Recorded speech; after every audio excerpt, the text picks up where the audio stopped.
Ian. And Drew. Hello. Howdy. We are joined, this is Apex Adjacent, car show, music, politics, blah, blah, blah, thus and so. We are joined today by our buddy Drew, who you may know, if you are like us, as Team Radar Love on Blue Sky. Hello, Drew. Hello there.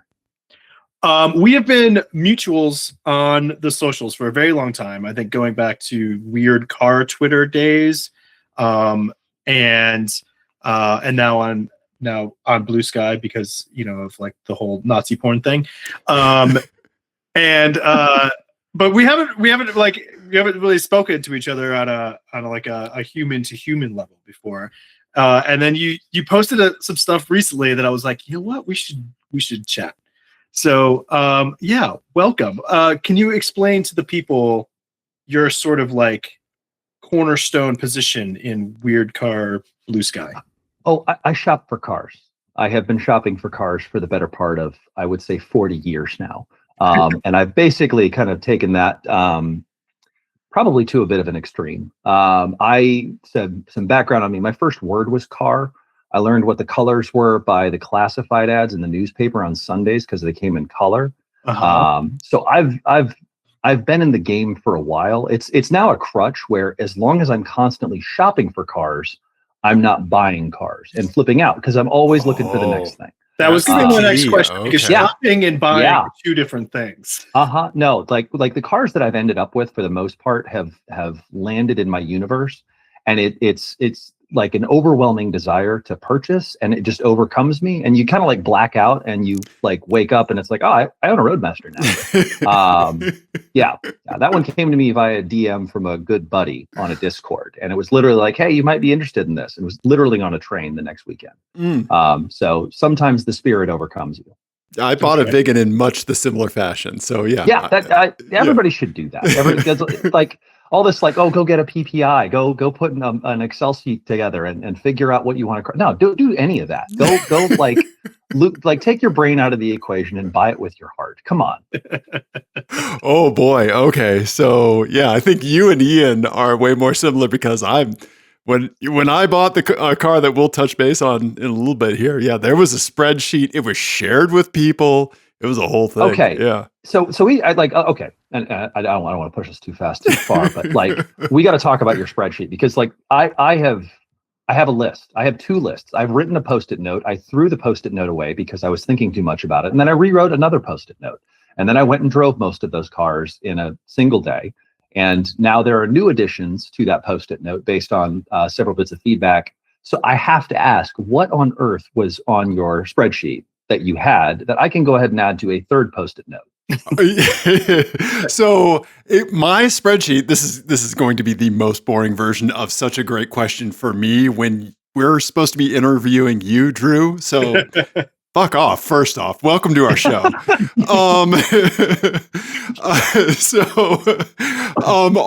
Also, I love the fact that it was Post-it notes, and I'm just getting the whole vibe here. So my spreadsheet was just other Lexus GSFs. It was which GSF because I was gonna get one. But it had tipped that threshold, right? Where like, totally. My wife and I were talking about it. She was like, life is short. You've been thinking about this car for 8 years. Just go do it. Yeah. Make a dumb decision.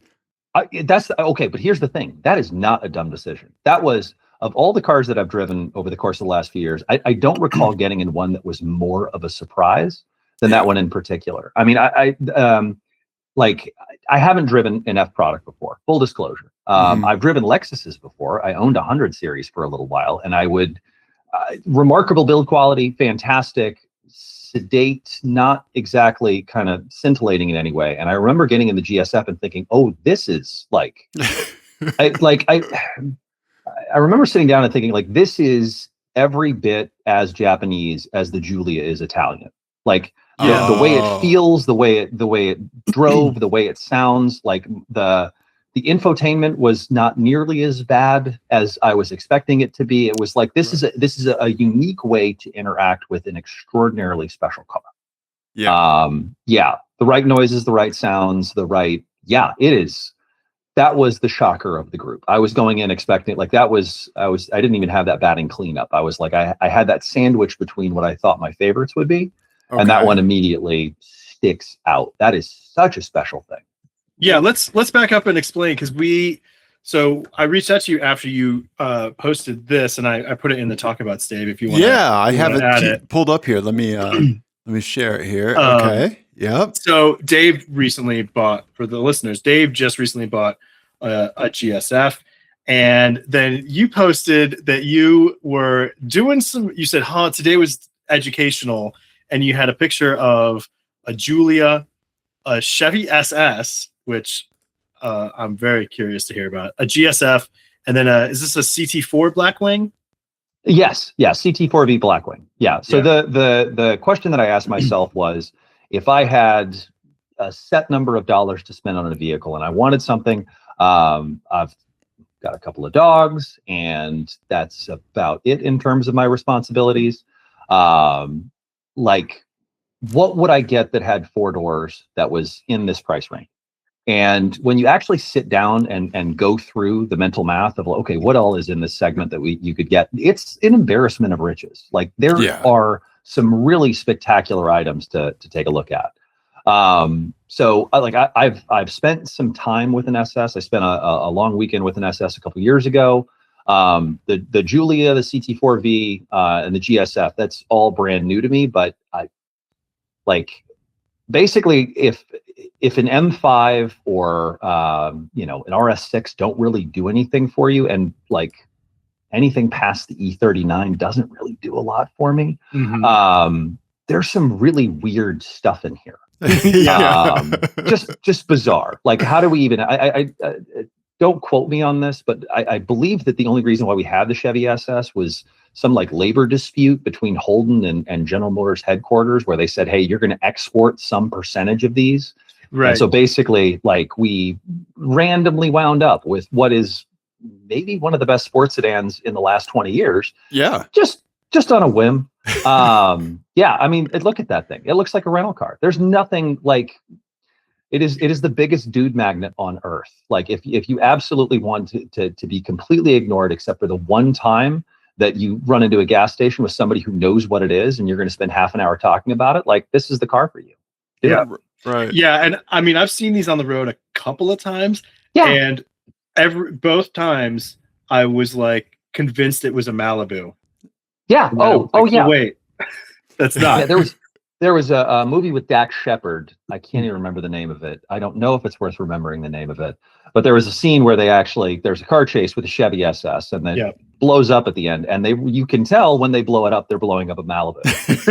And it's like intentional, unintentional continuity error maybe, but like it doesn't look like anything, but it's brilliant. They're just, the build quality is, but it's charming. They're very, very charming. Interesting. Yeah, I haven't driven one of these. I have a lot of time in a Julia. More time than Dave. Yeah. Because I only got to ride in it. Ian ran it out of gas, and we had it at a racetrack, and it was a Quadrifiglio. So thanks, Ian. Look, on the one hand, I completely understand how that happens. I do not want to give the keys back for one. I have a coworker who had a Stelvio Quadrifoglio, and sold it at the right time, right before it did an Alfa Romeo. And that is everything everybody says about that car.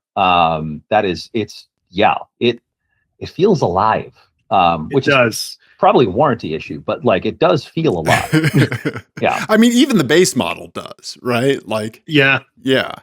You know, I probably need to drive one of those, but given what resale is on those, I definitely don't need to drive one of those, because I would walk away with one. Yeah. They're really cheap. The 2-liter is legitimately very fun. Like, on a twisty road, like it does the same like dynamically thing of where it feels like it's like attached to your hips, like this does. But without the crazy power of this. So that would, I mean, I'm a pretty stoic person, except behind the wheel. So for the most part, I'm pretty responsible. But this thing, you could get in trouble quick. Oh yeah. It was a pretty, as you could see, it was a kind of a wet morning. And there were a couple spots where it was like, oh, that's okay. We have aids. This is good. This is good. We have little nannies that are helping me not kill myself in the car that I don't own. It's good. But even with the nannies on it, lets you know. Like it. Oh yeah. Yeah. It comes up and pokes you in the chest and is like, hey man. Yeah. Just so you know. You're still waving I'm a loaded here. gun around. Yeah. Yeah. Yeah, I mean, just this one in particular, when it would pop the hood on it, there's a second coolant reservoir for that was almost completely empty. Have no idea. When we stopped the car, one of the tailpipes was smoking. I mean, your guess is as good as mine. But the Julia forums were full of solutions for it. So yeah, I don't know.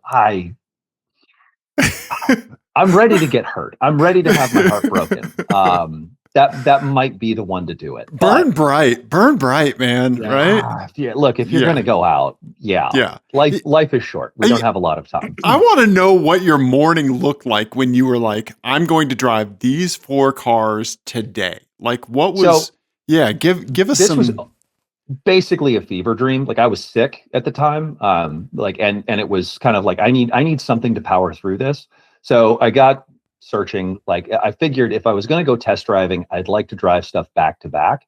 I love everything that I drive. Like I'm not a reliable narrator on food. I am not a reliable narrator on things that I drive. I love cars, just period. Like, I have the worst car I've ever driven. I would still probably take home and give a loving home to. So I wanted to drive everything back to back to actually like get out of my head and say, okay, we have to go see what the next thing is. You've got to go see do you like it? Do you want to take it home? What are the pros and cons here? You're speed dating cars, Drew. Yeah. Oh yeah. Yeah. If you're going to do it, like basically made a series of phone calls around the city of Seattle, Tacoma, Federal Way, basically all up and down I-5.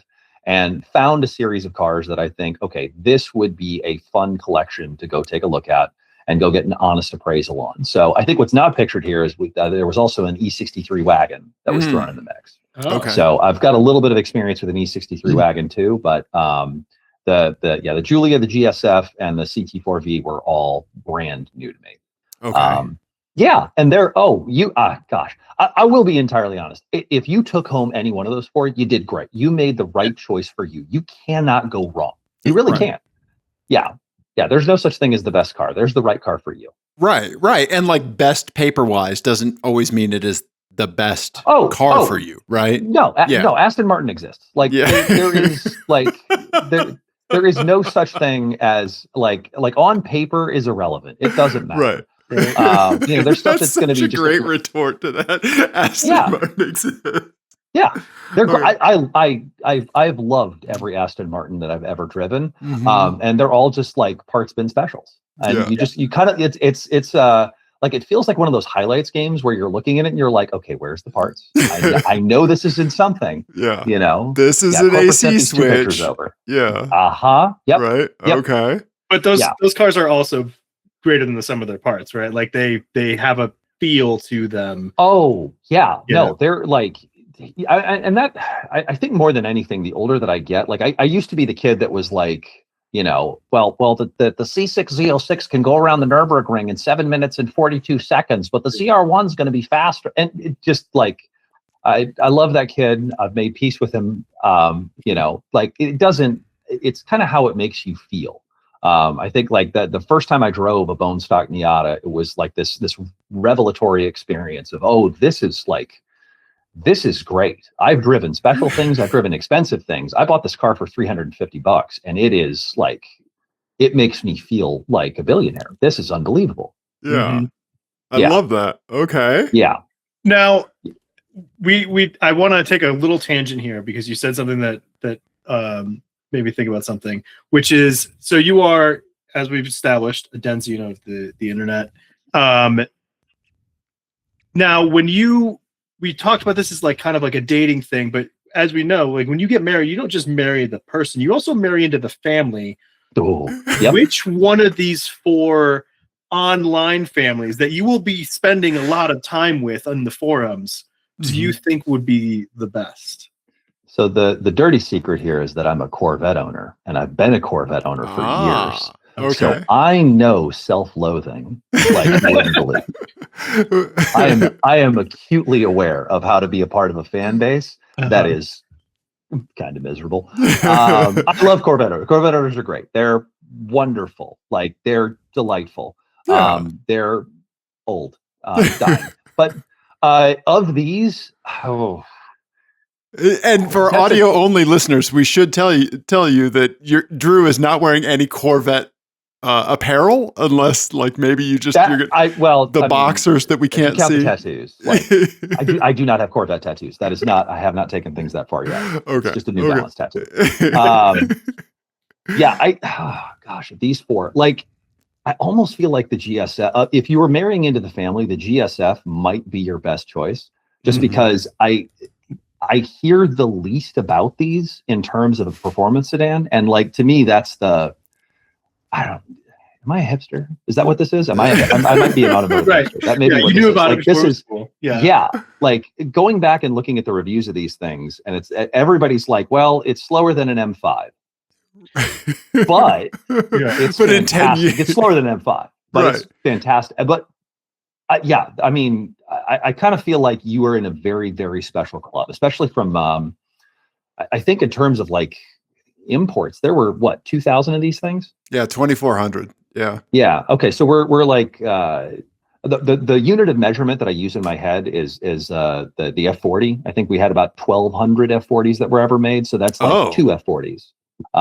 That's kind of how I think about these things. So, yeah, there's like, that's not many at all. Like, you're in like CTSV wagon space, with those production numbers, which is like, it's a special day when you see one.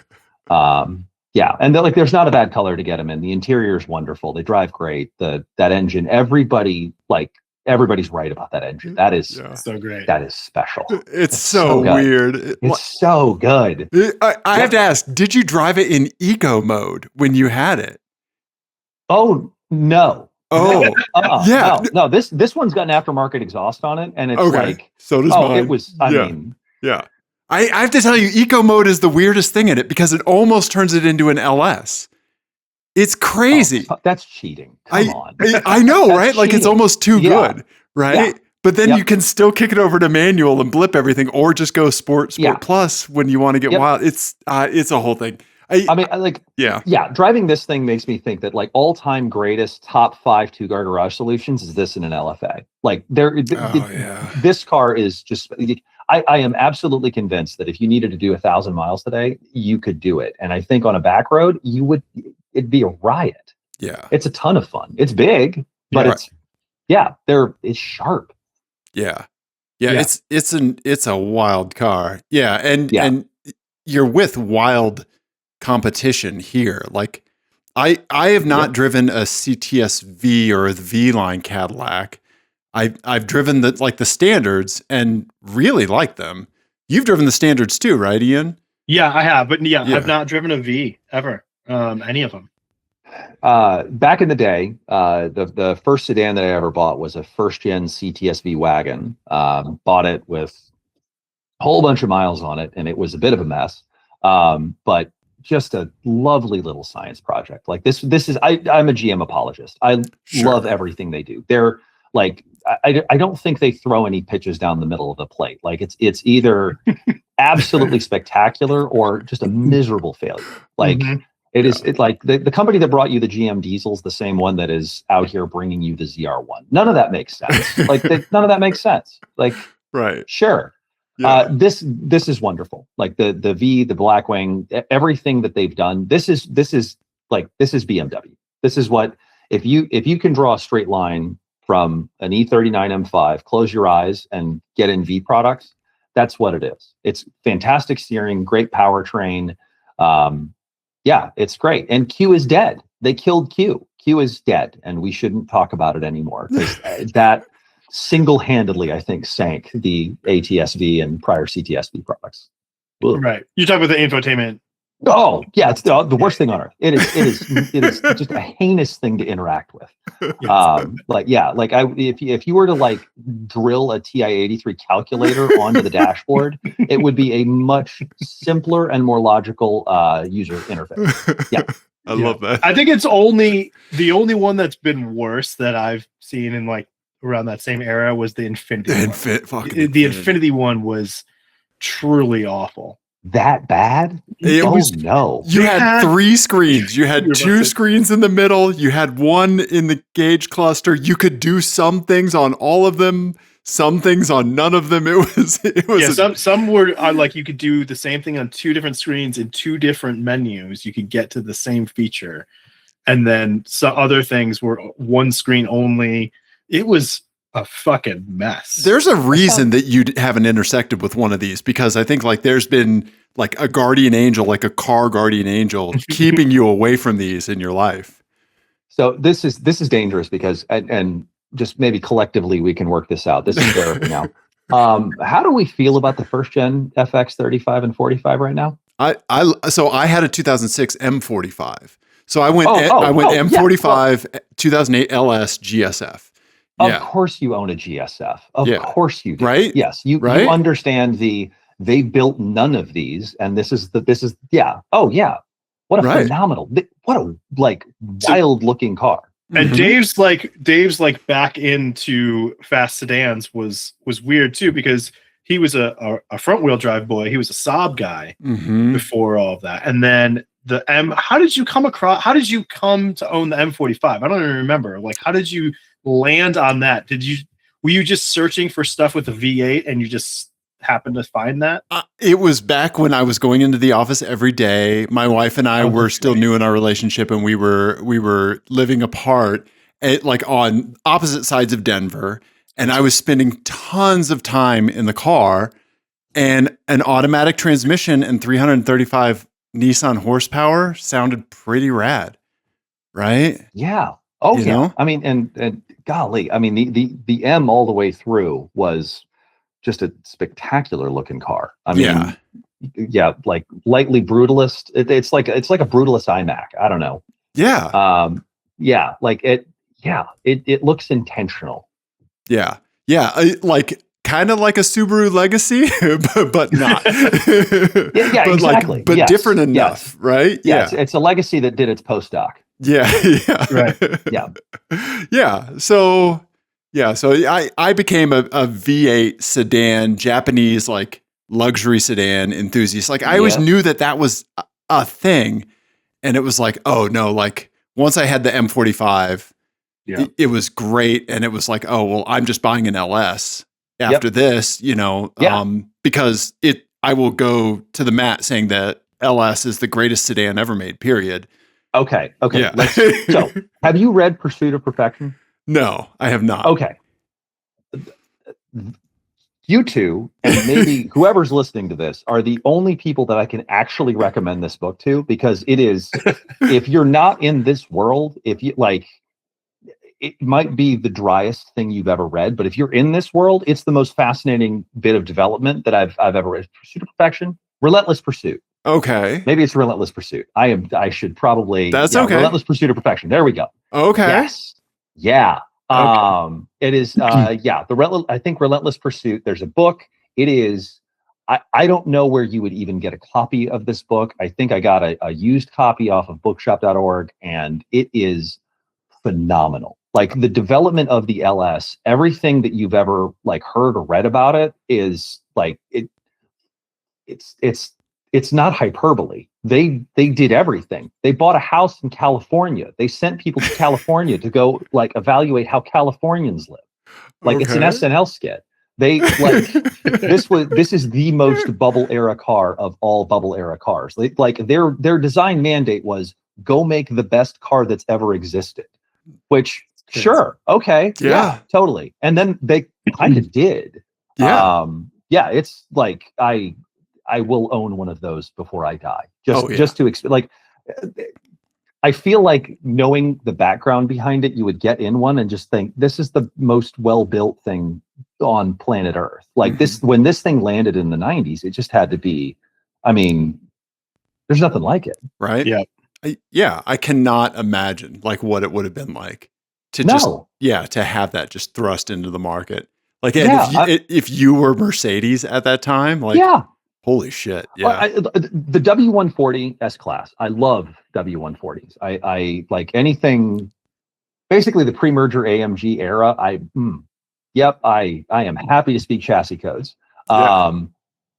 Absolutely spectacular car. And everything that came after it was, we have got to figure out a way to cut costs, because we've got to catch up to folks that just kind of came along and just dropped a bomb in the middle of the segment. Right. If you like, this is the car that they based the Maybach off of. They did not base it off of the W220, despite the fact it looks like it. This is the one they based it off of. Okay. They're spectacular. Bank vaults, everything I am certain goes wrong on one. I know that there's going to be an S500 that looks at me wrong one day, and I'm going to have to take it home. I like your automotive approach. It's like the saddest shelter dogs. Yeah. Don't go to PetSmart on a Saturday, folks. Like, you're gonna end up taking home a 30-year-old Mercedes. Yeah. We have a bloodhound with 3 legs. Exact same thing. Yes, absolutely. I can fix it. Yeah. Yep. Or it can fix you. Who's rescuing who, really? That's as somebody who owned an E38 a 740i, let me tell you. Oh boy. I was rescuing it. That was I mean, I say rescuing it like we got to talk about dying with dignity. Like, that is, you were a hospice. It wanted to die. It really, really wanted to die. You were shoveling money onto the bonfire. I just want to have words with whoever designed those valve guides. That's it. I just want to talk. I just want to talk. It's fine. When you change your oil and it looks like Goldschlager, I'm sure it's fine. It's pretty. It's shiny. It's sparkly. Really brightens up your day. Sir, there's a man here named Drew. He wants to talk to you about valve guides. I'm not here. There's a button on his desk. He falls through the floor. If you can hear this, find witness protection. I'm coming for you. Other than that, absolutely fantastic car. It's the best $1,500 7 Series you can buy. Yes. Okay. I love that. I love that. Yeah. Eyes wide open. So, I mean, I get like big sedans, big engines, or, fast sedans. Here for it. What do you think is we always kind of like talk on the show, like, we know we're not doing well mentally, like when we start looking for Maserati Quattroportes on Craigslist. Like, what do you think was something that you were shopping for that you look back on and you're like, I was not okay? This was less a searching shopping thing and more of a cry for help. Yeah. Okay. No, let's play that game. Let's play that game right now. So you're opening a spreadsheet. I may have a couple of tabs open on my phone. It's where I do most of my shopping. Shall we see how many tabs we have open for TDR right now? Oh no! This segment is called "Is Our Guest Okay?" Yeah. Oh yeah. Yeah. I've got 30 open right now. I have 30 open tabs. Are there 30 TVRs in the country? Oh no. These are not TVRs in the country. I would be importing one. Oh. Yeah. I know a guy now. I didn't know a guy, and then I said something, and then somebody DM'd me about it, and they're like, I know a guy. Oh, now I got a guy. No. Yeah. Oh yeah. So I posted on Piston Heads. I've had an account on Piston Heads for 15 years. Mm-hmm. We all get bored in college and we want to go shopping for little French hatchbacks. Yeah. And so I made a post, and a guy up in Seattle messaged me out of the blue and is like, I live in town. Let's go grab coffee. Come drive my car. So I can now say that I've driven a Chimera. It's Chimera. And it is I love Aston Martins. I love Jags, but there is always a little something missing from the British driving experience. And if you didn't know what it was, it's a Chimera. The TDR is as rowdy as you think it is. It is absolutely brilliant. The build quality is not that bad. Now, keep in mind, I grew up in the backseat of a 1982 Camaro, so right. let's put a box around that. Right. But it is a brilliant experience. It's wonderful. It is every bit as visceral as you want it to be. But it's not like, I'm certain that at the limit it will kill you. It'll kill you, I'm sure. But getting there is going to be a great time. It'll be a whole lot of fun.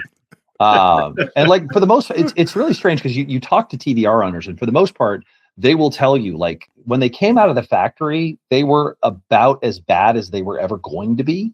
And ever since then, it's been a bunch of, retired engineers who have basically kind of come up with every aftermarket fix for these things. So in terms of like, hey, all of these for 3 years used to overheat. Well, we got a fix for that now. Gotcha. So like when you start, and I don't know, maybe that's just a collective delusion because they all own TVRs. But yeah, like there's a fix for I got a list of shops and folks to talk to. And he was really nudging me into either Tuscan or Cervera territory because we don't have a ton of those here, and he would like for somebody to go figure out how to fix one. So it's basically just a nearly complete kit car. Oh yeah. Like they're remarkably better than you would think they are, just based on like all of the feedback that I've heard that like it's built in a shed, and it was. And that they're just completely unruly, and it's unruly, but it's not crazy. And I don't know, maybe that's just because we live in a world of, 700 horsepower is kind of the baseline these days, but like, yeah, it's real good. And it makes no sense. Like that is the, like, I will bring one home at some point. I will. My impression of these is like, so my dad has an Aston Martin V8 Vantage, like the 2007 one, right? Yeah, love it. Yep. My impression of these is that this lives somewhere between that and like a really fast Mustang, like where it's like heavier and kind of very like like the inputs are all big and that sort of thing. Is that accurate or no? It feels lighter. I would say you're close, but I would say it's almost like between a V8 Vantage and a Cobra kit car.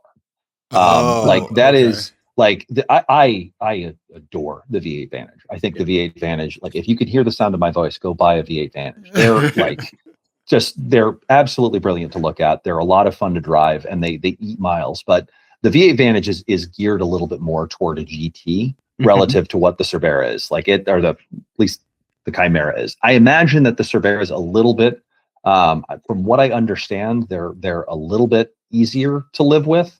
I mean, take that with a grain of salt. I don't know. It's probably an absolute nightmare to own one, since there's like one shop in the United States that actually works on these things, and it's in Las Vegas. Or do we have two now? Are these all? Two. Most of them, were they Ford engines? Most of them. Rover. So there was there was the AGP V8. So there was a Rover V8 for a while. That's the one that you're going to find in Chimeras. But they had their own home cooked V8 and straight six. So the Speed 6. That's right. They did have a straight. I can't remember if it was the Speed 8.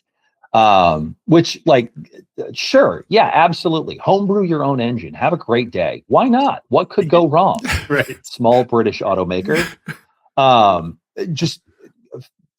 They're everybody that I've talked to about owning one of these things has said, like, well, you want to own the Speed 6 because the Speed 8 is a nightmare, or you want to own the Speed 8 because the Speed 6 is a nightmare.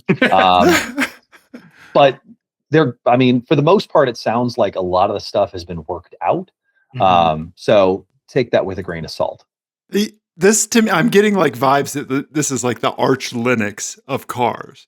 Like, yes. There was like a kernel, right? Yep. And now like there's just some dude updating the man page for wget for the rest of his friggin' life.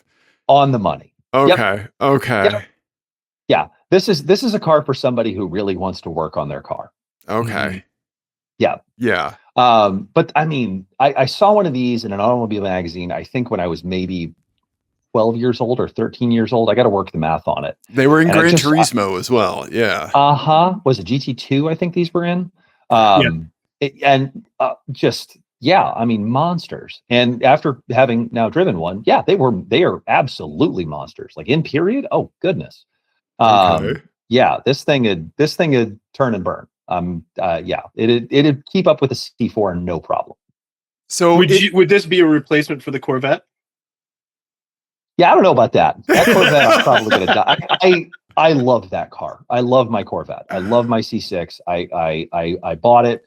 I needed a bright part of my day, and I ended up with a Corvette. That one was, it's a big dumb Labrador Retriever. Yep. Like that's a good way to fix that problem. Yeah. I think this would be a supplement to it. I've just got to figure out space. Like most car people, it's space is the limiting factor here. But if I'm sure I could rent space. Why not? Yeah, absolutely. It's just money. I know a guy that can do lifts, so you know. Do not give me that number. I don't need that number. That's a terrible idea. Yeah.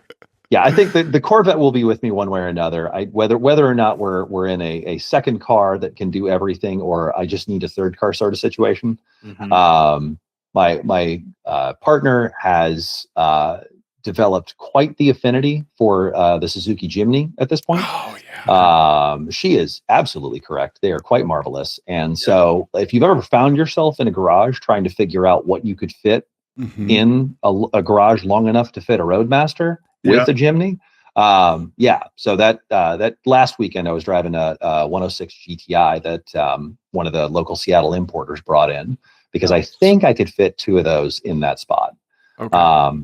But these are, I mean, I could use something cute and adorable. I could do 3-cylinder. Sure. Absolutely. Well, I'm like, I can't be the first person to cross shop a Jimny and a TDR. Like, I think you might be. You are. You are mentally. The best thing about this, not a cry for help. The best thing about this is I think you could you could blow some minds and really alienate yourself from your adopted family by towing this with the Corvette. I love the way you think. That is exactly what I need to do. Yes. Yeah, I actually do need to put a tow hitch on the Corvette. I don't know why I haven't done that yet. I do a lot of long rallies, long drives with that car, and when you're out with a group of people, there's not a great way to put like a long whip antenna on a Corvette. So there are a bunch of folks that have got tow hitches on their Corvettes so they can bolt antennas to them. Yeah. And now I have become one of the Corvette people by giving you our CD tips. Yes. Well, and I think a lot of the One Lap of America guys do that. They'll put the tow hitch on, and that's how they carry the tires. Oh yeah. Yep. Yeah. It's So I like the way you think. Yeah, but I mean, a Corvette towing a Jimny would be fucking hilarious. That's the only way to fly. Like that's like I want that. That's a lifestyle. Right, yeah. That might even be a spirituality. I don't know. We got to explore that. So if you're looking for a TVR when your self-assessment is coming back okay, that's a good point. I mean, do you have any? I know that you've loved them all, the cars that you've had, or do you regret?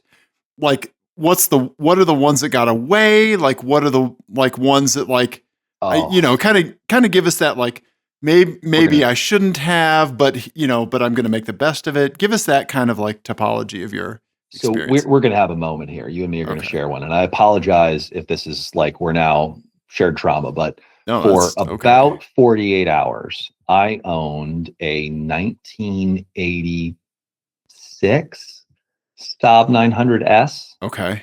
Yep. 5-speed, 4-door. This was once upon a time, me and some friends decided we were going to do took a page out of Top Gear and said, hey, let's go do a cheap car challenge. So basically we all bought tickets to Milwaukee, and we said, you're not allowed to go look at Craigslist, Facebook, any classified ads until 24 hours before we fly. And then 24 hours after we land, you've got to meet in a hotel parking garage with what you've been able to buy. And this is what we found. And I was expecting it to be quirky. I was expecting something that I would, it's a few $100, and I'm not going to fall in love with it. I'm not going to have mechanical sympathy for something once. And whoa, did we screw up? That was big mistake. That car is in my blood. Like I am absolutely convinced that is what would happen if you ran BMW E30 through Google Translate. Like, why is the key between the seats? You know, why are all of these buttons where they are? None of this makes sense, but it kind of does make sense. Yeah. Right. Like it's a car that somebody described over the phone. It is a just marvelous experience. I didn't get the Saab thing, and then I drove one, and it's, oh wow, that is, I mean, for a car that was, you know, just about as cheap as you can buy, it was absolutely brilliant. Yeah. Yeah. Did you drive it back to Seattle from? Oh no. So we had a whole plan with it. We were going to buy them in Milwaukee. We were going to donate them to charity in Grand Rapids, and we would go up the long way. So 700 miles in something that you could buy for whatever you can pull out of an ATM. So I'm sorry. So you went around the north side of Lake Michigan? Yep. So you picked the most remote, desolate part of the country to do your cheap car challenge in. We were of two minds, and that is like, if we're gonna die, I don't want anyone to find my shame, but also if the car dies, I don't want to hit anything.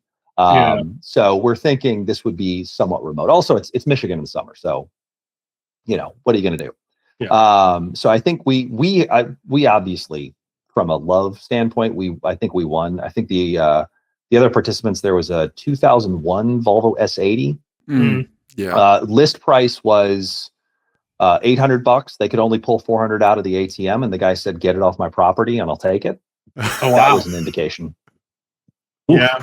Yeah. Anyway, there was an automatic Iron Duke Fiero that made it there. Oh. Yeah, you have that reaction. I see that reaction, right? No. That is like, I have driven slow cars before. I have never driven a slow car that looked fast. That is that slow. That is a special kind of slow. Yeah. Woof. Yeah. Real oddity. And then there was a couple of guys that showed up in a 4th gen Camaro V6. The T-tops were removed and the air conditioning was disabled because they would have been the only ones with it, and we didn't feel like that was fair. So short belt for everybody. Yeah, the T-top came off the second they bought it. I don't know if it ever went back on the car because that's just, when you own a Camaro, that's the life you lead. Right. Yeah, you just rip the sleeves off of each other's shirts and put on Van Halen. No, they did. They absolutely did. Yes, I think they both went sleeveless. We spent the night over at Mackinac. Am I saying Mackinac that right? Island. Yeah. Mackinac Island. Yeah. Just absolutely brilliant. So the moral of the story is, go buy a Saab. Go buy an old 1980s Saab. Go put some rally lights on it, and go pretend you're a rally driver. They're so brilliant. good. So I've driven Saabs before, obviously, but then a couple of years ago, I got to drive an air-cooled 911 for the first time. I drove a 993, and I was like, "Oh, this is what Saab was trying to like recreate." It like felt, it had a really similar vibe. Like all the inputs and stuff felt very similar. And I was like, "Oh, the seating position, like the whole thing, it was very similar." Yeah, like it's a front-wheel drive air-cooled Porsche. Yeah, as somebody who is like very keenly tuned in to their capacity for self-loathing, wow, air-cooled 911s are really good. I know I'm brave to say it, but right. I hate where do you find the courage? No, thank you. Hot Somebody take, had to say it. Drew. Yeah, they're wonderful. They're. I mean, look, when you're making the same car for 30 years, hopefully you get good at it. Right. Turns out they did. But I would say, I mean, if you could get like an SPG Saab, right? Oh yeah. For like several orders of magnitude less than a 993 911, right? I think you would get sort of 70% of that driving experience for, I mean, a tiny fraction of the price. Absolutely. They're so unique. I mean, there's nothing, there's not like, when you get, if you close your eyes and you get in one, you're in a Saab. It feels like a Saab. It smells like a Saab. They're marvelous. Yeah. Yeah. And impossible to maintain now. Yes. But the good news about living in the Pacific Northwest is that I think other than Vermont, we bought all of them. Yeah, I was going to say that you are Saab Central up there. Yeah. Yes. Yeah. Oh, yeah. Saabs and Subarus. It's what we do. I will tell you that we used to race against a Lemons team that had a Pontiac Fiero with a Saab T5 engine instead of the Fiero engine, and it all worked. They won their class like 7 PSI through the turbo because it didn't have the wheel speed sensors. So it always just thought it was in first gear. Yeah. I am more fascinated with the group of individuals, engineers. I'm just going to go ahead and out on a limb and assume that decided that was like, well, this is what I have in the pantry. Wonder if that'll fit. Yeah. Yeah. Somehow you raided the pantry and you came up with ceviche. Yeah, exactly. All right. Who knew? So what did you run in Lemons? Oh, we've had a sordid Lemons past. We had a Chevy S10 with a bunch of different V8s. We've had a Chevy HHR with a variety of Ecotechs, a Volkswagen Cabriolet with the original engine. Ian's driven a Fox body Mustang that had a first gen RX-7 shell. Other way around. Yeah. Oh yeah. So it was shell tacked onto the top. Well, no, it was an RX-7, but it just had a 302 in it. Right. Yeah, it was a Fox body Mustang underpinnings. Yeah. Is there anything better than wheel-to-wheel racing? Is there any experience like that you can actually get as a human? I've been trying to chase that for quite some time, and other than I've run Lemons and I've run World Racing League. I don't know if there's anything quite like endurance racing. That is I don't watch motorsports. I don't watch sports, period. I don't watch F1. I don't do anything but and I don't drive wheel to wheel to wheel. I'm an autocross boy, right? I'm a time trial guy. But so Ian's the shoe, he's the driver, I'm the mechanic. But when the team is out there and I'm watching times on Race Monitor, I've never watched stats ever in my life. It's infectious. Yeah. Yeah. Not even driving. I need to be there. Yeah. Yeah. I think if there's one thing that I could advocate for, it's get out to your local amateur racing. The things that you can see and the access that you can get. I've been to NASCAR races. I've been to the Indy 500. I've never done F1. I am sure that the TV show is very addictive. But I can't watch motorsports on TV. Going to just your local SCCA, even if it's just to go shag cones in an autocross, that's the one thing that I don't think anybody tells you is the best view of an autocross, if you want to see really fast cars going really crazy, is to go work the field at an autocross. It's awesome. Yeah. And everybody there is just wonderful and marvelous and kind. Because they're all scrapping for 4 minutes of seat time for a day. Right. Yeah. I have core memories of somebody that I know in one of my favorite cars, entering the slalom and just seeing this perfect counter steer and cone, just the edge of cone kiss. Yeah. It's magical. I'm going to remember that for the rest of my life. Yeah. I was not a Honda person. And then the first time you've got a CRX on 3 wheels that's going to the corner, it's I stand corrected. I'm a Honda person. Well, I did not know. Dave has also won over a ton of people at autocross with the Fiat. He has a Fiat 500 Abarth as his other car, and he freaks that autocross, and it is fucking hilarious to see that little guy.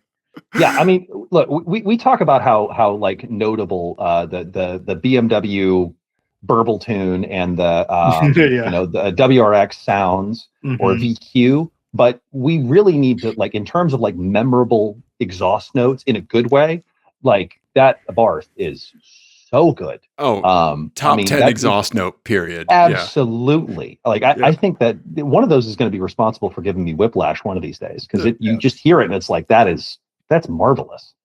So have you ever shopped for one? Of course I've shopped for one. Oh yeah. Like I'm willing to bet that there's like a 595 that's for sale on here. Let's find out. Do I have one? Who knows? Yeah. Yeah, actually, yeah. So Liberty Works has got one right now. Okay. For sale. Yeah. No, I just keep me away from my They are a goddamn delight. They're so fun. Yeah. Yep. I'm not competitive because I've modded it the way I've wanted to mod it, but who the fuck cares? It just toots around and right? I've never driven a 500. I'm a little afraid to drive one because if you want to talk about something that would fit in the space behind a chimney, I was just going to mention that. Yeah, you want multiple cars in a single space. My wife did like the test drive for the 500e when Colorado had a $0 lease thing. Did you hear about that? Yeah. Oh God, what? Yeah, it was a $0 lease for 27 months. Like a dealer here figured out how to game the books so that like basically you were paying like I think like what was it, Ian? Like it was like $2,500 down or something like that, and then it was like a $0 lease. It was truly a $0 lease because of like the energy credits and stuff like that they were getting because it was a lease. They could get them because they bought the car and then they knew that they would get it back to sell or whatever. But yeah, so we went and test drove one. It was like, this is before I had my lift. And it was like, we could really fit this in our garage with my Abarth. Yeah. I mean, for that kind of money, why not? Right. Yeah. You're buying a waterproof golf cart. Yep. Yeah. Or borrowing essentially. Yeah. Well, if you do go test drive a Fiat 500, just know that you won't fit in it. But that's because nobody does. No one does. Yeah. The driving slightly better. It's the so Dave and I are very different sizes. I'm 5'8", he's 6'4". Very different builds. And every time I get into his car, I'm constantly like adjusting the seat, trying to like I can't get this to feel comfortable because nobody can. It's perfect. That's so strange. Yeah, that's the perfect Italian driving experience. Like the driving's not supposed to be comfortable. It's supposed to be, you're supposed to feel alive, and you can't feel alive unless you're not in pain. It's very Buddhist. Yeah. I mean, ultimately, we really kind of drive the car in the same seating position. We do. I usually end up back to where it started. Yeah. From what you've driven, do you think that there's something where you've had to kind of like rule it out on, like unfortunately, and you're really bummed about like having to rule it out? Like I couldn't fit in like a Ferrari 360, not that I would ever buy one, but I did like one of those rental driving things. And I had to pick the Nissan GTR over the 360 because the guy looked at me and was like, yeah, you're not fitting in the 360. Right. Yeah. I took home a Miata because I could kind of shoehorn myself in one. I don't know. Like I wake up, I do yoga 7 days a week. And part of the reason why I do that is because it feels great. The other part of the reason why I do that is because I'd like to fit in fun stuff and I'm not built for it. I'm 6'3". Like I am built like a tree. I don't fit in fun stuff. Trying to think if there's anything that I've ruled out. I know that I've tried one first gen Audi TT. Okay. That was like I had trouble with back when I was like 15. Yeah. Can't imagine that got a whole lot better, but I really like baseball glove leather. Oh yeah. So I don't know. Are the TVRs big? Are the TVRs like I people fit friendly? in the TVR. I will fit. I believe I fit. Yeah. Yes. Yep. In 2026, you're practicing foot binding. I am a cat in a cardboard box. If I fits, I sits. That is. Yep. Okay. Yep. Absolutely. Yeah. I mean, look at that thing. Just brilliant. Yeah. Yep. They were really cool. Yeah. They were really cool. Yes. Yeah. They absolutely. were really weird, and I love weird. Yeah. Mm-hmm. Yeah. Let's see what else has. Have you driven a Lotus Elise? And is your body the same after that? Because mine isn't. Yeah, I have never driven one. I've sat in a handful. Okay. I got a few laps around a track. I had a buddy who had an Exige, second gen Exige, first gen Exige, I think. First gen Exige was based on the second gen Elise. Anyway, and they're. I mean, getting in and out of one is a fantastic experience, and I think everybody should try it. Like it's a Ninja Warrior level. Just trying to get like you don't get out of one so much as it gives birth to you on the pavement. There's just no graceful way to do it. Out of the back of it. Yeah. Yeah. Okay. Yeah. That is I am slightly afraid of what would happen if I were to actually drive one. My Miata, when I was done with it, was like pretty spicy, and I'm a little bit afraid that this is kind of the next logical step. It is. Yeah. It is. Is it? Are they as good as it's as good as I think it is? It's one of the first like nice cars I ever drove, and it was on an autocross course. It like the word. It was just telepathic. It was just telepathic. Yep. That's it. Yeah. Like you've already done what you've needed to do before you even realized you needed to do the thing. Yeah. I can't imagine what I'd feel driving it today. That was like 15 years ago. Yeah. Yep. Yeah. I think, and like the S1s now that they're legal for import are. Don't go look. If you can hear me, do not look at prices for S1s in the UK. Don't do it. You're going to want to. You're going to be curious. You're going to think, what could he possibly be talking about? You will black out, and you will wake up, and there will be one on a container ship. They're like if you find a slightly ratty one in the UK, they're not bad. They're really not bad.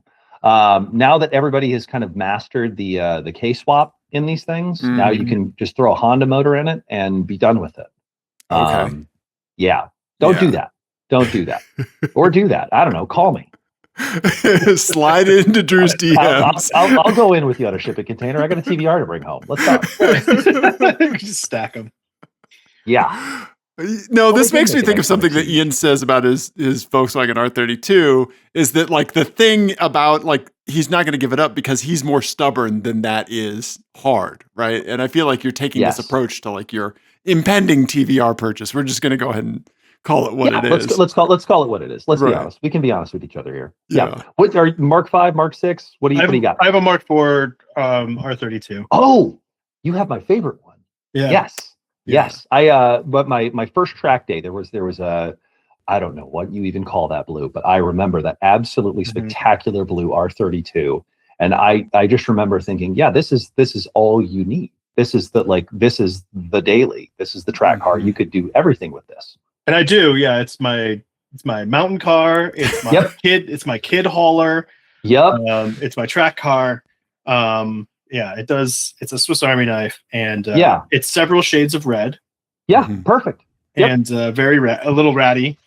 Yep. They go through oil pans regularly. And, that as is the Volkswagen rite of passage. Yes. Shout out to H2O.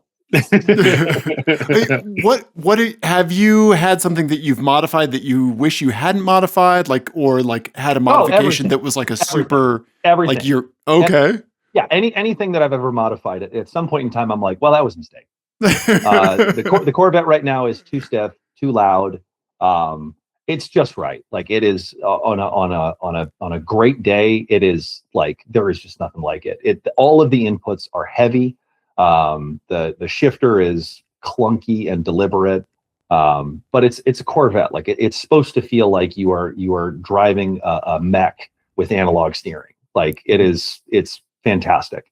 The Miata was a bit of a monster. That was when I was done with it. It was forged internals, supercharged. I think it was 250 at the wheels, which is just enough, double the stock power, and I mean, manual steering, just Out of NA? You went big. Yeah, well, I blew it up, and then I went big, and then I blew it up again, and then I went nuclear. Okay. Yes. Okay. Yeah, would recommend that experience. Everybody's got it. Like everybody, you should over modify car at least once. You should do it. Yes. You should go through that experience. I think that's part of the reason why I find myself shopping for fast sedans is because I look at one of those and I'm like, I'm not going to modify that. Not going to modify that. Maybe the SS. I should stop talking. I've never wanted to leave a car so stock as my 2008 LS. Like, yeah. I mean, I've never felt that way before. I mean, they got it right. They got it right out of the factory. Like there's you going to mess with perfection? Right. Yeah. And I did put my GSF back to stock. It was low. It was on lowering springs and on inch bigger wheels with lower profile tires. Yep. I was a stance boy when I drove it off of the shipping truck to my driveway.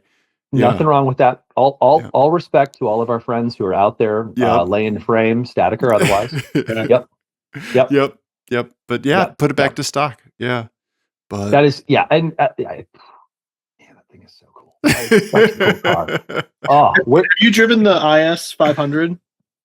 Okay. So that is like the first question everybody asks when you've driven a GSF is, have you driven an IS 500? The answer is no, I have not. But given the number of people in Discord that have said, oh, have you driven one? I have to ask, do I need to go ahead and follow that experience up? You don't. I've driven I've driven the IS 500, and I can say that it doesn't feel the same as a GSF. But I want to hear Ian's take. Yeah, for sure. Yeah. I think it has the same the engine has that same magnetism to it. It doesn't feel, I agree, it doesn't feel like, as a complete package, I don't think it feels quite as special as the GSF, because the GSF does feel nicer inside and everything. And it feels like a big, fast sedan, whereas the IS 500 just feels like a really fast car, but the engine is a fucking blast. Like, it is very, it wants you to just like slow down to go to speed up again, that sort of thing. We drove it in the mountains, and it was one of the faster. We were on like a press thing, and like we drove that and a bunch of other stuff, but we drove it back to back with the Integra, remember? And Integra Type S. Yeah. And the Integra is definitely on a twisty back road. The Integra was the fastest car there, by far, but the IS was like silly and fun. I was in Japan over Thanksgiving, and I had a GR Yaris to go drive around in the mountains around Mount Fuji.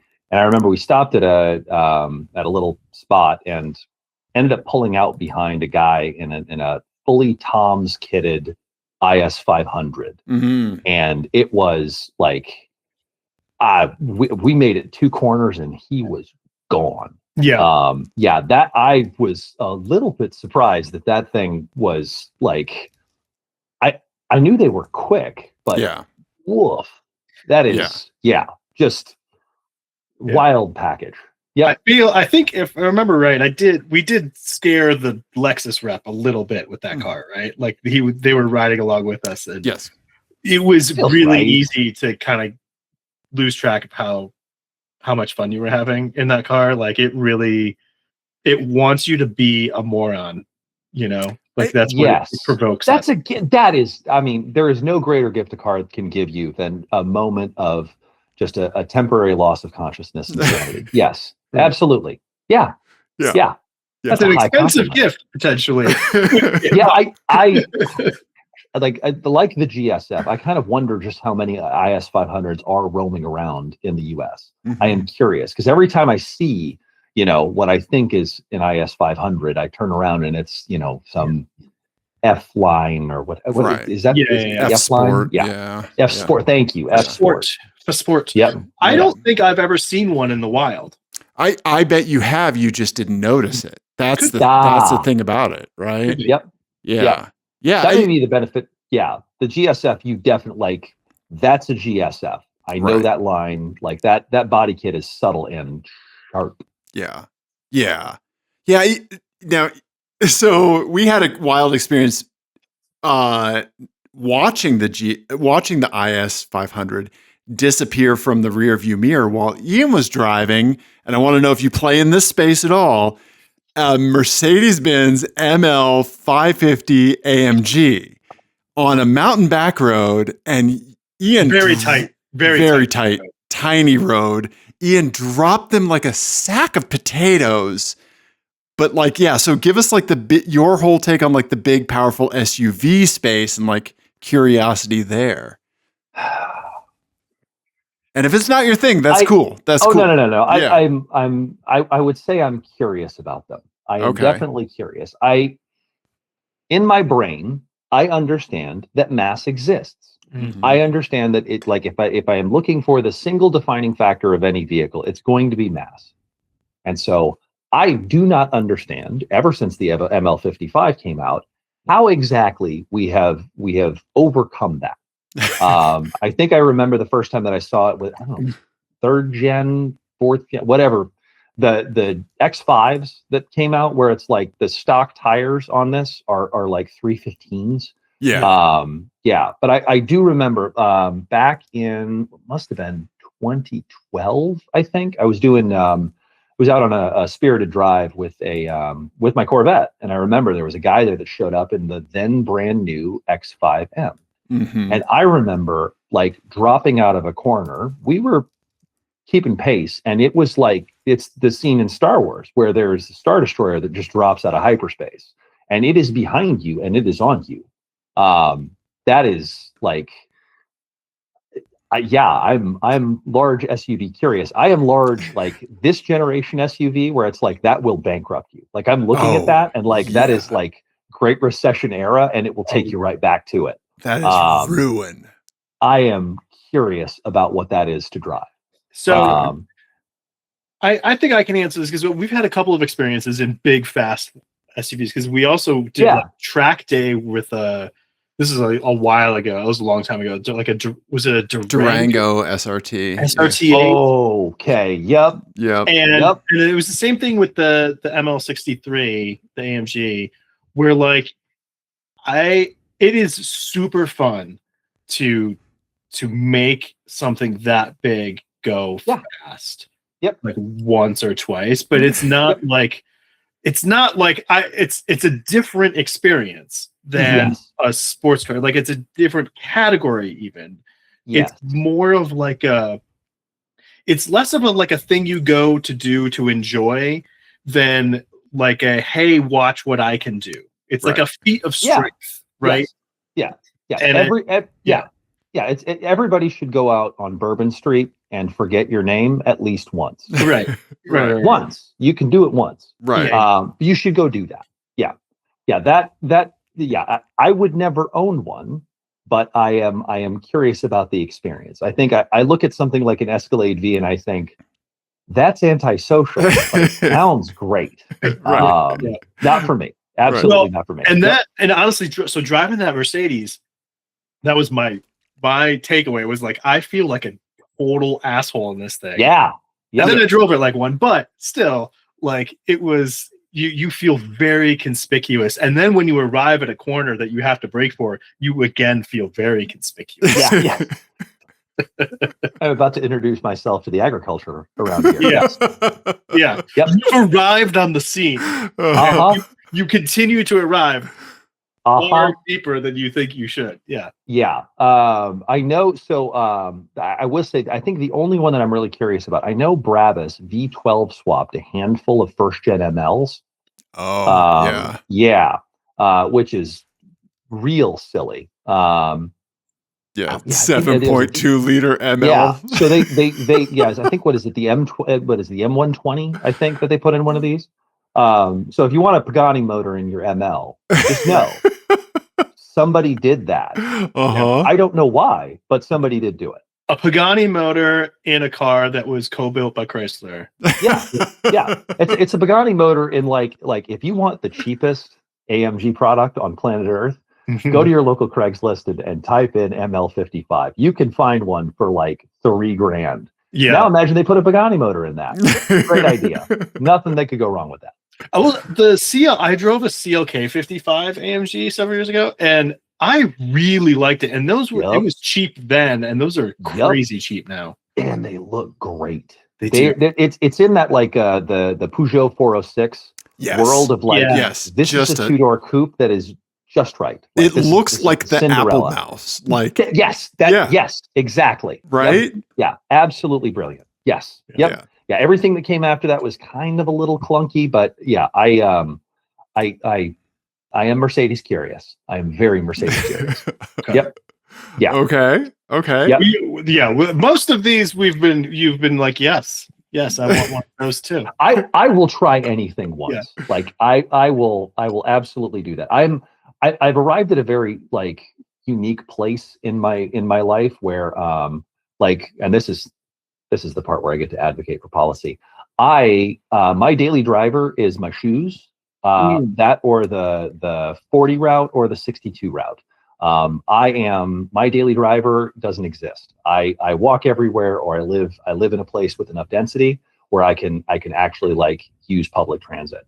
Let me tell you, at the manner of terrible decisions that you can make when you don't have to worry about getting to work in the morning. You can go test drive a TVR and remind yourself, I'm going to go walk to the grocery store later. It'll be fine. Yeah. Yep. I can. Okay. This is like Psychic Dave. Like I'm going to guess that within the last 12 months, you have had a browser tab open that had the word Fisker in it. Oh, absolutely. Absolutely. Yes. Are you kidding? That car, they can't kill that car. Like it's existed in all sorts of it's like the Peugeot 404. Like they built this on like 4 different continents at some point in time. Yeah. You know? Like yes, absolutely. Absolutely. I would take one of the fire damaged ones. Like, let's go. Let's get weird with it. I saw one moving under its own power today. Yeah. Really? Yeah. And not gravity? Are you sure? It was going downhill at the time, but it had to go a little uphill from the stoplight and then down. So yeah. Impressive. It like, I don't think they're going to be like spikers where we come away from it and think, we all missed it at the time, and now you see it and realize it. I will say I traveled to New York a good bit in my current day job. And if you haven't been in Manhattan recently, you would not be wrong to think that the Fisker Ocean is one of the best-selling compact SUVs. Really? Oh, yes. Wow. Okay. Yeah, they are. I do not. There's a Blue Sky account that is currently trying to chronicle every Fisker Ocean in New York, but there's a fleet that bought them and is operating them as cabs, and you see them everywhere. Wow. It is the most confused. Like it is like stepping into an alternate universe. Huh. Yeah, like you're in like a sci-fi movie. Yeah. The first time you see like 3 in a day, it's like, oh, that something is wrong. Yeah. It's the old riddle, like how many owls would you have to see over the course of a day to know something was wrong? Like how many Fisker Oceans would you have to see in a day before you knew like something's off, something's gone wrong? 2 for me. I mean, just walk around Midtown. They're everywhere. Wow. It's weird. Yep. These weird little like, oh, this is their Honda Civic, right? Like this is their, right? Like, like in Colorado, obviously it's like Subaru, something, right? That's our Honda Civic. I went to like Miami a while ago and it was like, oh, like a black Lexus ES. Yes. 350 or whatever is like their Honda Civic, right? Yep. Yeah. Yeah. We what's the density on the Rivians? How many Rivians y'all got? Oh, a shit ton. Yeah. We have okay. Rivians, everywhere. Because I see more Rivians than F-150s on a regular basis. Okay. Which I like. Do I live in a tech bubble? Yeah, probably. Yep. Yep. That's all y'all. Yep. Got it. Yeah. I mean, so I live in like central Denver, and it's Rivians and Teslas. Mm-hmm. Yep. Yeah. They're quiet. It looks cool. I'm ready for the R3. Bring on the R3. Yeah. Yes. I agree. Yeah. That maybe. What else is on the horizon that you're looking for that like it is on your short list for? I'm going to need to drive that when it is available to the public. What? Well, because the R3 looks that's adorable. A great question. So I am like one of the world's foremost Turo power users, I'm sure. I've been using the service since it was relay rides back in the early 2010s. Okay. And so I think on the list, this is the year that I drive a C8 Z06. I will find one. I found a couple. Okay. I've got a trip in a 992 coming up here. I've got a big birthday coming up, and I've decided that I'm going to go grab one of those and take a road trip. Okay. Yeah, I think in terms of like new stuff for me is like 2015. Yeah. Like I have a working theory that like there's no Lamborghini that's younger than 15 years old that's interesting, and as soon as they turn 15, they become interesting. That's like with most cars. Once they kind of hit that depreciation trough and start to really experience problems, that's where my codependency starts to kick in, and I think I can fix that. Yeah, no, Ian sent me like a BMW 7 something a while ago, and we were like, oh, I look forward to being the fourth owner of that. Yeah, right. Absolutely. Yeah. Yes. Yeah. Like let's get double-digit pages on this Carfax. Let's talk. Yeah. So given that kind of like sliding scale, like what do you think is going to start shifting into view that like, that maybe you're excited about from like 2010? You know, I am slightly horrified about like a CL, like those later CLs, like the was it W221, C221s, whatever. The kind of the like pets.com era CLs. Really, that like something like that with like a twin turbo V12 that is just unobtainium to fix. I remember there was a shop back in Dallas when I lived in Texas that was they had a CL65 and they literally refused service on it. They were like, the bill for this is greater than the cost of the car, and we like reject this on moral grounds. Like we're conscientious objectors to be a part of this like fin-dom relationship you have with post-merger AMG. We're not going to. They were like, and we're this is sick. This is not healthy. Seek help. You don't need a mechanic. You need a priest. You're like pot, meat, kettle. I don't know if there's anything on the BMW time frame. Like right now, my universe is anything French for the most part. Those 106s are not a mistake. I would love to get one of those, but like, is this the podcast where I get to talk about Avantime? Like, it 100% is. Like what's on the 25-year sliding scale then? Right? So that's like, like that. Those are up this year, right? The Avantimes are? Yes, they are. Yep. And let me tell you. Yep. I was meaning to bring this up to Dave actually, because I legitimately started searching for these. Yep. I was like, I think I could get one of these. Like, I want one. Yeah.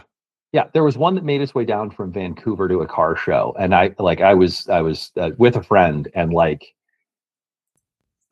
I can be overwhelming in person because I am a big guy and I tend to gesticulate pretty wildly, as you can see on the screen.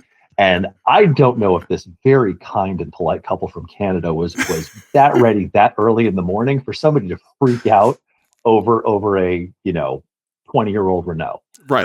Coming in hot. Yeah. They're huge inside. They're enormous. Like it's like you get inside and it's like it feels like a tennis court. Is that what is even happening? Like, I don't think there's been a normal picture taken of one of these. I don't think you could.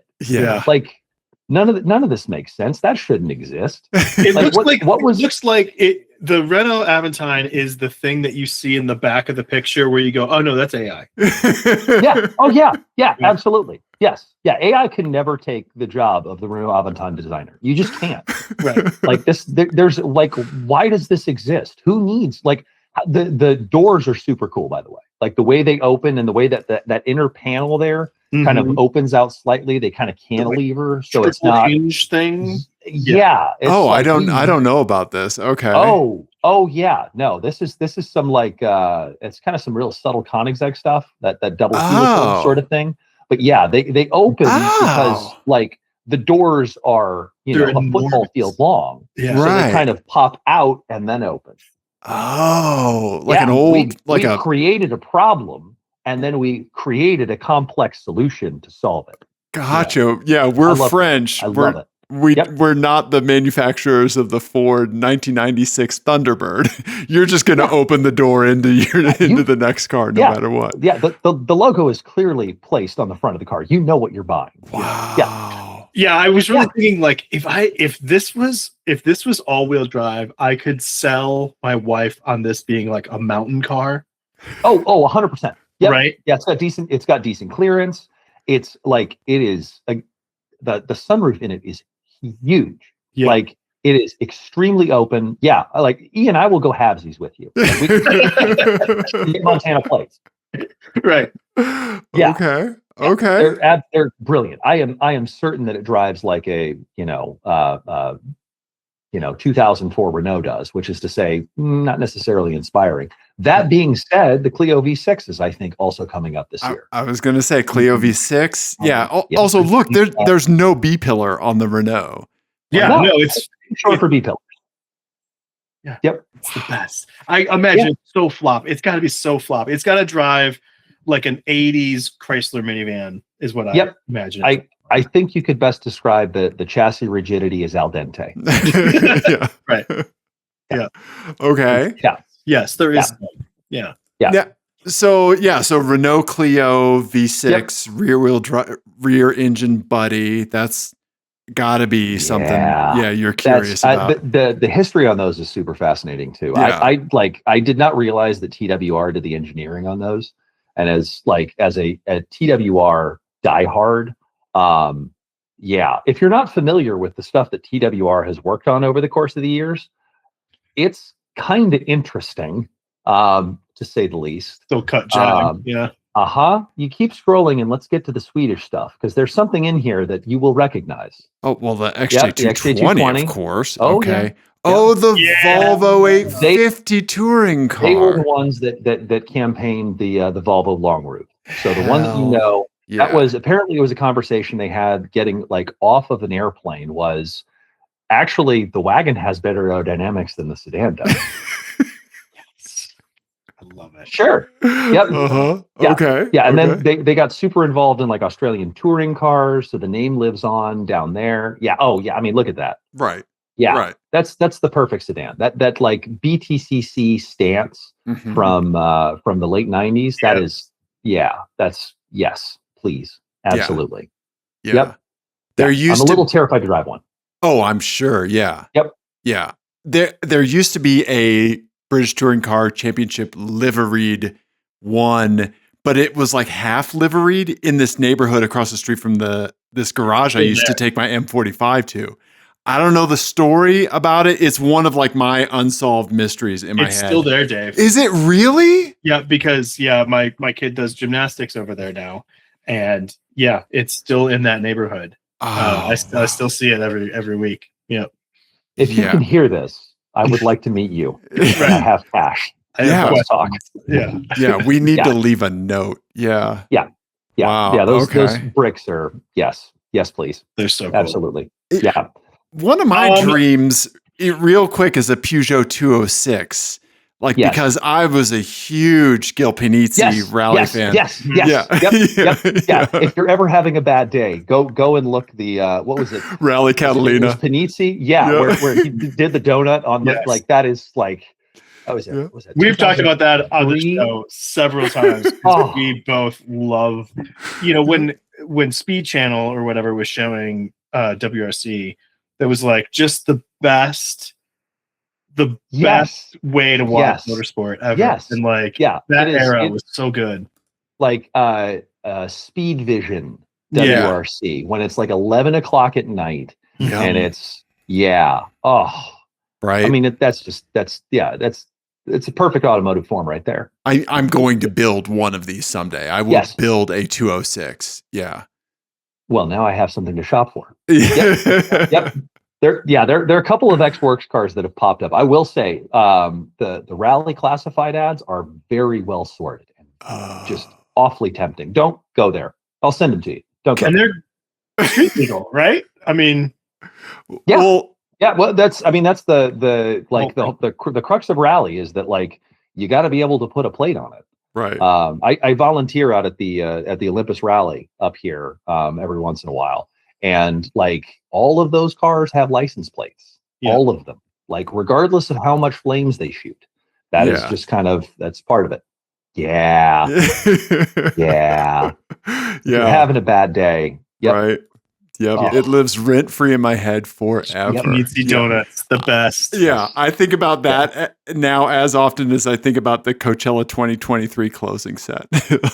Yes. Yep. Correct. Okay. Yes, but I think Ian would like to play a license plate game. He has a license plate game that he would like to show us. I am ready to fail. Okay. These are so hard. These are so hard. I've made 2 of them, so we can figure out which one we want to do. So I'll let you choose based on the title. Okay. Okay. The first one is giving you the bird, Mm. and the second one is woo. And I should add who.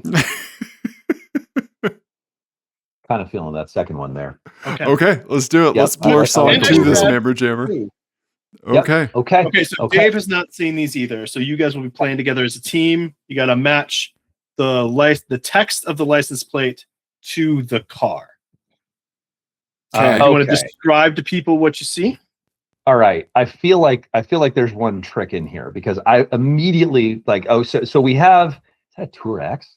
Yep. Yes, it Tour is. X. Yeah. All right. I am not going to derail this, but we need to collectively have a discourse as a society about the Regal Tour X.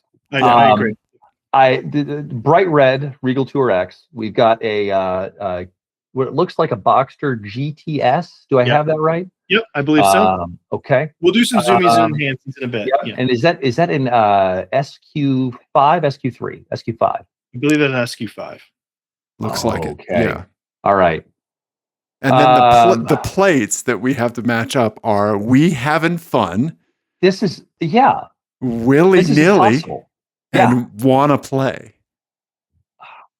God. Woo. And I should add who. Good title, Ian. This is a tricky one because I feel like the want to play. I want to say it's on the Boxster, but like Right. I could see it being on the Audi too, right? yeah, right? Because it's Yeah. an SQ3. Like somebody obviously like that's oh man. Like it's a little bit like, come on, let's go. Yeah. Right? I'm attracted to willy nilly on the Regal. Mhm. I don't know why though. No, I get it. Like, I think that's like, it's not necessarily like a dad joke plate, but it's not like, unironic Willie Nelson listening may happen adjacent to that car. Yep. Yeah, exactly. Yep. I like where your head's at. Okay. Somebody who also enjoys unironic Willie Nelson listening. Yeah. Yep. Yeah. Oh, It's a man. Colorado plate. Yeah. Yep. Okay. Oh, yeah. We'll It do backed zoomies and into a spot. enhancies. What's that? It backed into a spot. Yeah. It is did. that. Yeah. Yep. There's stuff hanging from the rear view mirror. We don't know what. Do they listen to this podcast? I feel like there's a non-zero chance that if you own one of those, you might actually listen to this. Hello, whoever you are. Yeah. We're showing a picture of your car. We're not weird. Okay. Okay, so this is a Boxster GT. Is that a GTS? Yes, it is. Well, Yeah. Well done, whoever you are. Yeah. Okay, and it's a pure Michigan tag. Mhm. So you bought the mid-engine sports car in the good spec to go live in Michigan. Props to you. Yeah. Where there's no corners. Absolutely none. There's like 4. Yeah. Okay. Okay, and the SQ. Let's see what we got going here. Yeah, I got Colorado it. Oh, tag. Okay. Yep. Got a Colorado tag, and like I am this is the hill I'll die on. Is that you absolutely need to have a plate frame on your car. And so they have like a purplish, maybe titanium-ish looking plate that's frame. A good detail to pick up on there. the Okay. car. Yep. Heavy tint too. Very. Yeah. And Okay. wheels that stock like gunmetal. That's a good look. Yeah, not that's bad. stock. Yeah. Yeah. Looks pretty good. Yeah. Okay. Okay. I'm kind of like willy-nilly on the Regal. I feel like want to play like. Can we zoom in on the rearview mirror on the Boxster there? real Oh quick? yeah. You know we're getting in on this, dude. Yeah. Yeah. I think there's a passenger too you can zoom in on. Yeah. Oh, is Yeah. there now? Oh yeah. There we go. Okay. There we go. okay. Okay. So we having fun. I'm thinking that's first person plural, and there is nothing more first person plural than a Boxster. Yeah. With these people in it. Yes. Yep. Okay. Yep. And then would it be? Oh gosh. Yep. Want to play for the SQ5? That's what I'm thinking. I'm thinking it's like a little goading. Like that's Yeah. right. Yep. How Yeah. wrong did we get this? I'm excited to learn just how bad. Yeah. Are you guys locked in? You got it? I am. Yeah, I think so. Willy nilly on the Tour X. We having fun on the Boxster GTS, and then the SQ5s want to play. Okay. All right. You guys did okay. We got one right, and then you flipped two of them. So wanna play is on the Tour X. We having fun is on, which is of course like it's two retarees. That's a slam dunk. Yeah. Right. Yeah. And then because that's all who lives in Michigan anymore is retirees. Yep. And then willy nilly on the SQ5. Willy nilly on an SQ5. I know, right? There's somebody has whimsy. Well, but this one was tough. I will agree because I don't think an Audi, even a slightly spicy Audi, and a Buick, I wouldn't necessarily associate with frivolity. Like it's not. Those are not like. Yeah, that's fair. That's fair. Yeah, it's not like a Lamborghini. Right. Yeah. Right. Yeah. They're not fun people cars. They might be fun cars, but they're not for fun people. Right. Yes. I think that's fair. I think the wanna play is because their kids into hockey. They got the Tour X to shuttle like the sports kids stuff, maybe.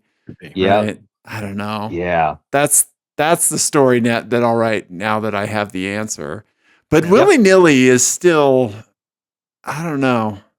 I don't think willy-nilly should go on a German car.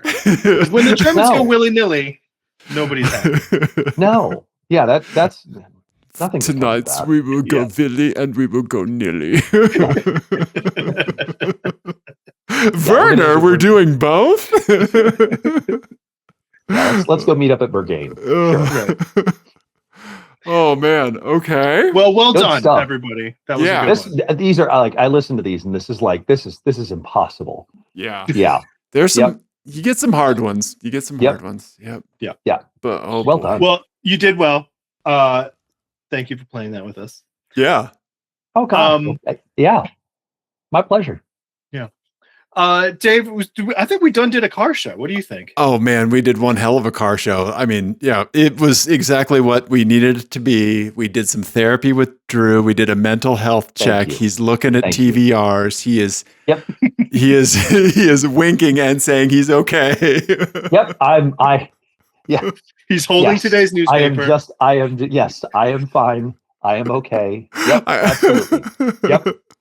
Okay. All right. We'll have to figure out what the car is that you search for that we do need to do a check on you at some point. But if you find what I'm absolutely convinced that once you get far enough down the car rabbit hole, like you just need to get weird with things. Like I think I can't remember the last time I saw like a Huracan and it turned my head. Right. But if you showed up in a Twingo, I will literally chase you down the highway on foot. Yeah. And you'd catch him.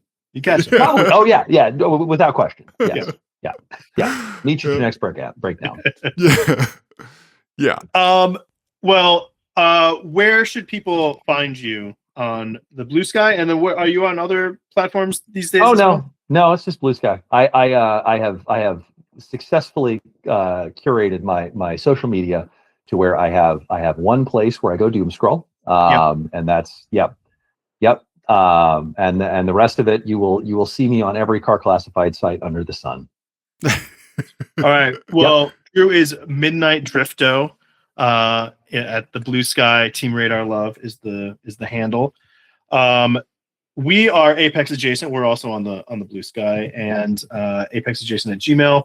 If you want to send us license plates or other terrible things for Drew to search for, 720-515-1391. Everybody, thank you. We love you. Goodbye.